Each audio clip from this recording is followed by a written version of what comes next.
সরকার বলেছে তেল আছে, কিন্তু তেল গেল কই? ঘন্টার পর ঘন্টা রাজধানীর পেট্রোল পাম্পে তেলের জন্য দাঁড়িয়ে থাকা সবার একই প্রশ্ন। সরকার বলছে জ্বালানি তেলের সংকট নেই, অথচ পর্যাপ্ত তেল না পাওয়ায় শুক্রবারও রাজধানীর বেশ কয়েকটি পেট্রোল পাম্প বন্ধ ছিল। চালু থাকা বেশিরভাগ পাম্পে ডিজেল তেল থাকলেও নেই অকটেন। গ্রাহকদের অভিযোগ, তেল পেতে গুনতে হচ্ছে বাড়তি টাকা। এদিকে পেট্রোল পাম্প মালিক সমিতির সভাপতি বলছেন, ক্রেতারা দায়িত্বশীল আচরণ না করলে এই সংকট কাটবে না। দর্শক, বিস্তারিত রাশেদ আনিসের প্রতিবেদনে।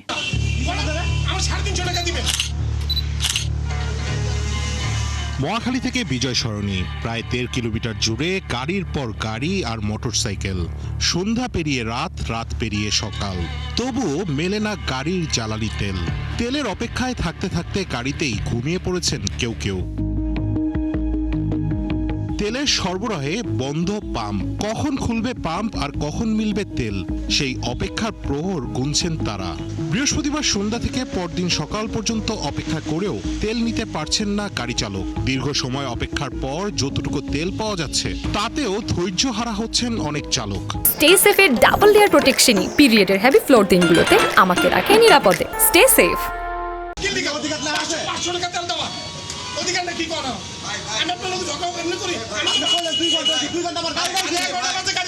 শুক্রবার সকালে রাজধানীর বেশিরভাগ পেট্রোল পাম্প ছিল বন্ধ। চালু পাম্পগুলোতে ডিজেল মিললেও মিলছে না অকটেন। বেশিরভাগের প্রশ্ন, সরকারি হিসেবে তেলের পর্যাপ্ত মজুদ থাকলে এত তেল গেল কই? দীর্ঘ লাইন দাঁড়িয়ে আছে, কতক্ষণ অপেক্ষা করতে হবে? ভাই সেটা মানুষকে বলেন, আমাকে বলে লাভ নাই, আমি কি বলবো? কি অবস্থা সেটা বলেন। বন্ধ নাকি পাম্প? পাম্প বন্ধ।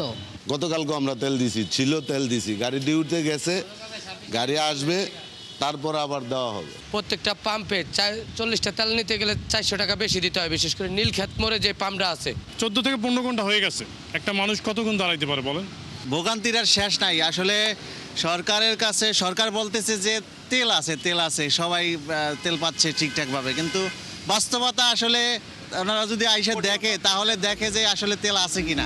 প্রতিটি মোটরসাইকেলে সর্বোচ্চ 500 টাকার অকটেন, গাড়িতে সর্বোচ্চ 20 লিটার তেল দিচ্ছে পাম্পগুলো। তবে ক্রেতাদের অভিযোগ, বাড়তি দামে কিনতে হচ্ছে জ্বালানি তেল।